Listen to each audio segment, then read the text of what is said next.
नमस्कार। आज के फर्स्ट एक्सरसाइज होच्छे स्टैंडिंग रोटेशन। क्लकवाइज 10 बार, एंटी क्लकवाइज 10 बार।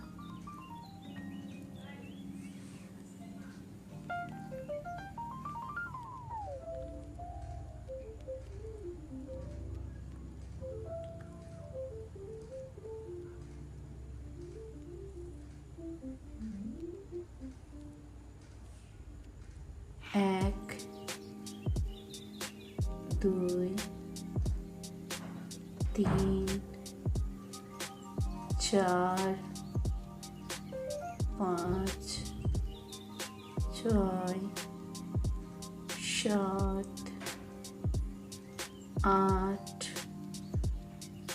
नय, 10। एरपर करब लेग किक, एटा 10 बार। 3, 4, 5, 6, 7, 8, 9, 10। এটা হচ্ছে বীরভদ্রাসন। 30 সেকেন্ড করে আবার 30 সেকেন্ড রেস্ট, আবার অন্য পায়ে 30 সেকেন্ড করে 30 সেকেন্ড রেস্ট। এইভাবে দু পায়ে 3 বার করে করতে হবে।